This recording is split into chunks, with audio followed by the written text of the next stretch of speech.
virtual, conocer detalles de lo que es la fibromialgia, y está con nosotros la doctora Ninette Peso, quien es reumatóloga del Hospital Higueras de Talcahuano. ¿Cómo está, doctora? Es como siempre un gusto poder tener distintos especialistas al servicio de temas que nos parecen tan importantes como esta afección que vamos a tratar hoy día. Hola, Constanza. Bien, muchas gracias por la invitación. ¿Cómo estuvo el fin de semana, doctora? Cuéntenos. Ajetreado. Me imagino. Esperamos que sea una semana llena de cosas positivas y de toda la energía para que pueda seguir contribuyendo en tan importante labor en el ámbito de la salud. ¿Podríamos partir contándole a la gente detalle de qué es la fibromialgia y cuáles son sus principales características? Mira, la fibromialgia es una enfermedad reumatológica crónica que produce dolor generalizado, ¿ya?, en distintos grados, y que además se asocia a una serie de otros síntomas acompañantes que caracterizan la enfermedad, como por ejemplo el síndrome de intestino irritable, el trastorno del sueño, trastornos del ánimo, ¿ya? Pero lo más importante es que es una enfermedad reumatológica, porque muchas veces se confunde. ¿A qué nos referimos con este concepto de traumatológica? Sí, es que es una enfermedad que afecta los músculos y las articulaciones y produce un dolor crónico, sin que exista una anoxia que explique este dolor, dado que principalmente esta enfermedad es un problema de los nervios periféricos y a nivel central, donde se siente, digamos, en el cerebro la sensación de dolor. No es, por ejemplo, como la artritis reumatoide o como la artrosis, en donde hay una inflamación o en la segunda un desgaste del cartílago. Acá no hay una anoxia visible, sino que, como para que la gente lo entienda, es como el cableado interno lo que está alterado y llega a la sensación a mi cerebro de dolor persistente. Ya. ¿Cuáles son las principales causas que hacen que nosotros podamos tener a lo largo del tiempo esta afección? No hay una causa determinante específica, ¿ya?, sino que más bien se habla de un conjunto de cosas. Hay factores de riesgo, por ejemplo, pacientes que en la niñez han tenido historia de abusos sexuales, físicos o psicológicos. También se habla de que el trastorno del sueño podría influir y los estados del ánimo, por ejemplo, los cuadros depresivos o los síndromes ansiosos, que están tan de moda hoy en día, ¿no es cierto?, por el estrés laboral de la vida de las personas, pueden jugar un rol dentro de su fisiopatología, digamos, pero no hay una causa específica. ¿Es real que estas personas que padecen la fibromialgia pueden ser muchísimo más sensibles al dolor? ¿Tienen una percepción quizás probablemente anormal de lo que es la tolerancia al dolor? ¿Y por qué, doctora? Exacto. Estos pacientes presentan una hiperalgesia, es decir, un estímulo que normalmente para una persona sin fibromialgia pudiera ser un estímulo normal, ¿no es cierto?, como el tacto, un abrazo, por ejemplo. Los pacientes con fibromialgia sienten este estímulo aumentado de su intensidad y un estímulo normal ellos lo captan como un estímulo doloroso. Y también existe otro concepto en donde los pacientes, muchas veces estímulos que no son dolorosos, los pacientes con fibromialgia los sienten como dolorosos. Ahora, ¿por qué está en directa relación con el tema de la alteración del sueño? ¿Podría la fibromialgia obviamente gatillar distintas alteraciones del sueño y también las alteraciones del sueño podrían gatillar esta patología de lo que es la fibromialgia? Exacto. Aquí no se sabe qué es primero, si el huevo o la gallina. Claro. ¿No es cierto? Hay muchos estudios que hablan que partiría todo esto como un trastorno del sueño, y hay otros que dicen, ¿no es cierto?, que el trastorno del sueño es una consecuencia del dolor crónico. Claro. Lo que sí sabemos, ¿no es cierto?, los que manejamos esta enfermedad, de que el paciente, hay que manejar este trastorno del sueño para que el paciente pueda tener una recuperación. Si no, es muy difícil que un paciente que no duerme bien, que no descansa, que no tiene un sueño reparador, es muy difícil que finalmente la fibromialgia pueda mejorar. Ahora, ¿puede ocasionar pérdida de memoria a un corto o largo plazo? Sí. La fibromialgia produce pérdida de la memoria, desconcentración, ¿ya? Y esto está bien estudiado. ¿ya? Por lo tanto, nosotros a los pacientes les explicamos que esta pérdida de la memoria, que habitualmente es una pérdida de la memoria reciente, es dentro del cuadro de la fibromialgia. Viene configurando esta patología y nosotros nos mandamos muchas veces a hacer ejercicios mentales con terapeuta ocupacional que le hacen estimulación cognitiva a nuestros pacientes. ¿En qué consiste esta estimulación, doctora, que puede ayudar entonces? Son cosas sencillas, por ejemplo, leer. Okay. Siempre preferir el leer a ver televisión, por ejemplo. Okay. Hacer puzzles o sopas de letra, ¿ya? O hacer secuencias y después repetirlas, tratar de memorizarlas y después repetirlas. Esos son ejercicios cognitivos básicos que ayudan a esta pérdida de la memoria reciente que puede ocurrir en esta enfermedad.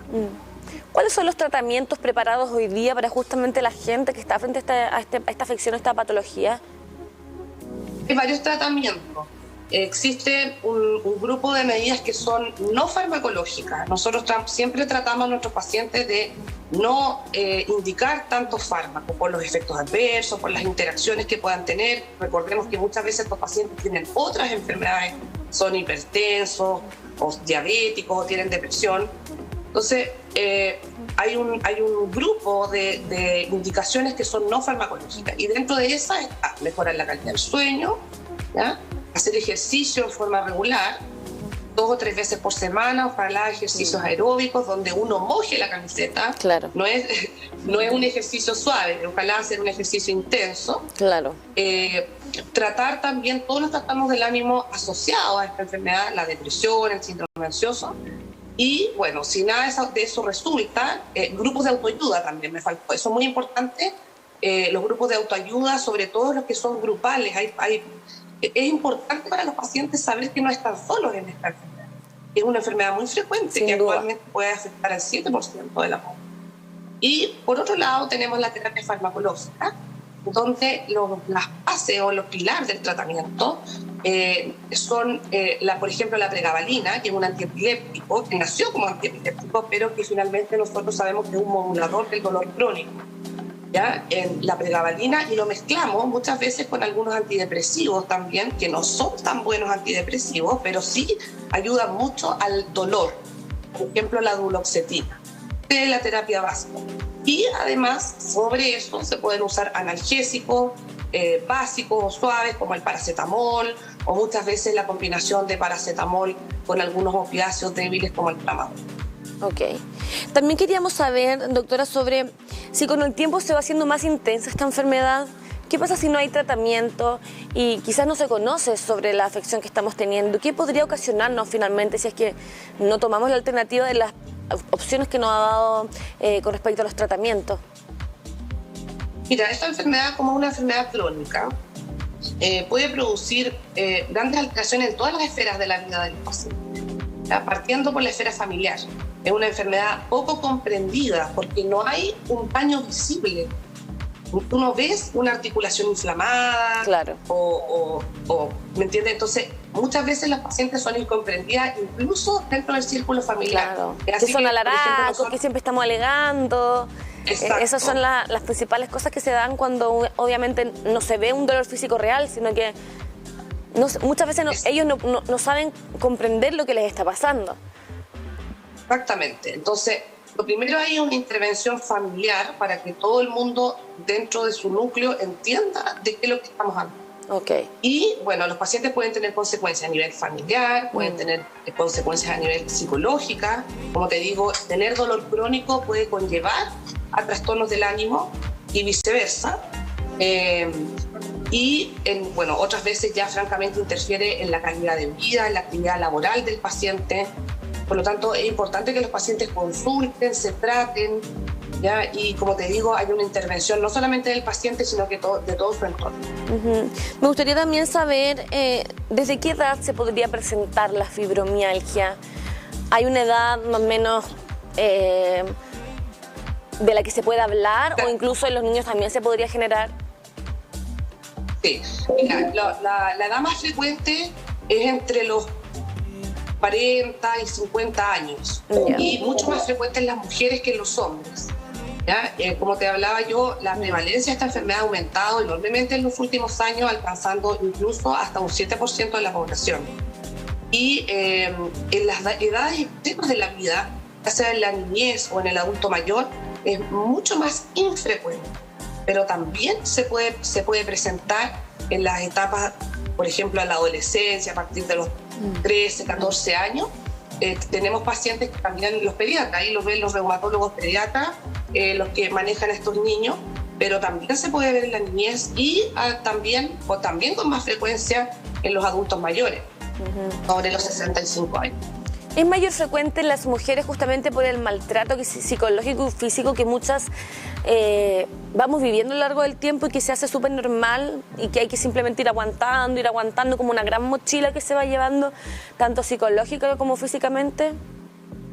Sí, se ha visto asociación con, como te explicaba yo, con violencia o con abuso durante la niñez, la adolescencia, y está estudiado que es más frecuente en las mujeres casadas, curiosamente, y mujeres que son muy perfeccionistas en la vida, que tratan de cumplir todos los roles a cabalidad, ya sea laboral, como madres, como hijas, ¿no es cierto?, como esposas. Entonces, mujeres que tienen una personalidad muy perfeccionista, que son muy capaces y que arrastran por muchos años estas responsabilidades en forma persistente.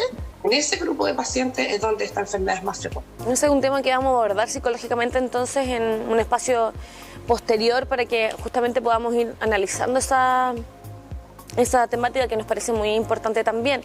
Quería también saber cuáles son los estudios que hoy se pueden efectuar o realizar para llegar entonces a que estamos justamente frente a este problema. Mira, esta enfermedad se caracteriza porque si tú le haces examen a los pacientes, casi todos, ¿no es cierto?, son exámenes normales, a menos que tenga otra cosa asociada.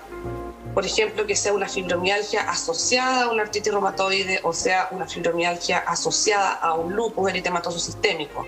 Pero si no hay otra cosa asociada, todos los exámenes son normales. Uno parte por una batería básica, son exámenes de sangre, hemograma, exámenes de la inflamación, hepáticos, renales, glicemia, ¿no es cierto?, para descartar que no haya otra cosa.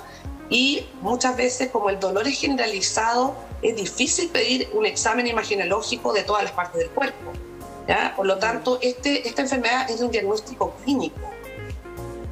Nosotros los reumatólogos o el medicina interna o el médico general está capacitado para, con un examen físico y con la historia que nos cuenta el paciente de cómo evolucionaron sus síntomas, hacer un diagnóstico de fibromialgia. No es un examen que cueste, o sea, una patología que cueste mucho diagnosticarla. Ya. Ahora, ¿qué pasa en el caso, por ejemplo, de embarazadas? ¿El procedimiento y los tratamientos son los mismos?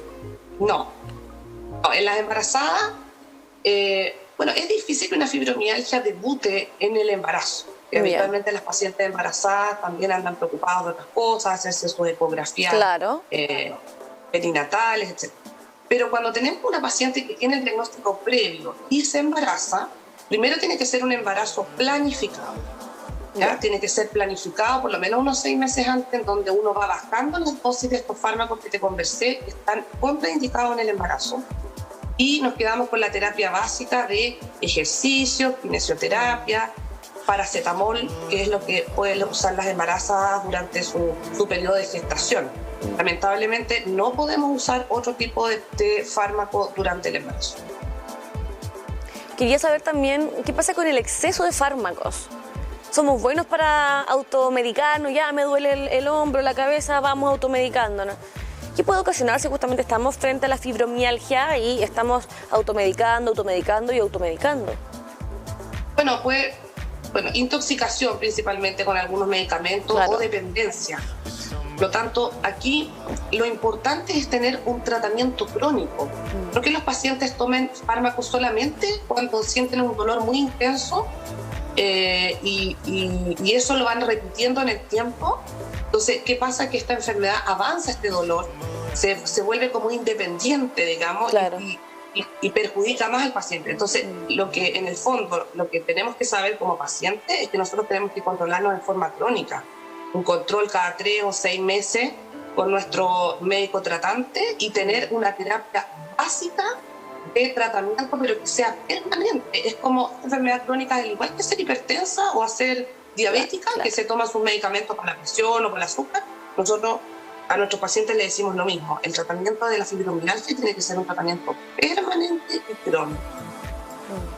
En la pandemia, ¿qué sucedió justamente con los pacientes? ¿Ha bajado el nivel de, digamos, ese compromiso de hacer los tratamientos y las terapias justamente por el contexto sanitario?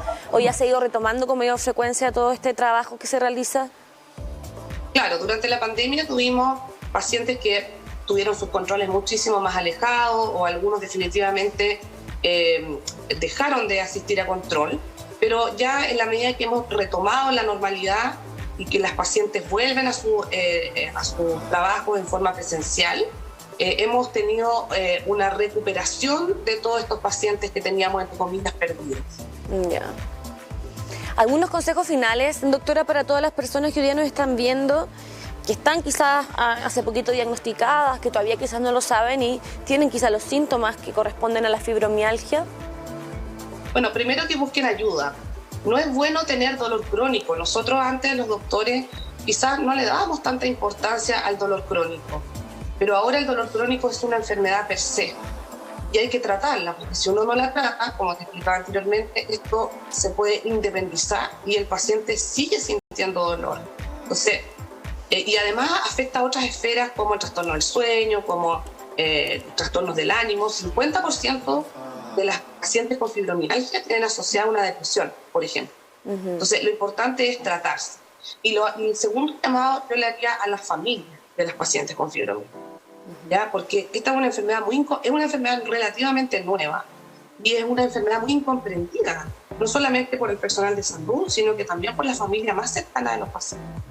Muchas veces nosotros también citamos a la entrevista médica a los familiares, al marido, a los hijos, ¿ya? Porque hay que interiorizarse, saber que las pacientes sienten dolor, que es un dolor real, que no es un dolor, no es una enfermedad psicológica, no es una enfermedad psiquiátrica, sino que esta enfermedad la tratarían solo los psiquiatras. Claro. Es una enfermedad que afecta y que produce dolor musculoesquelético.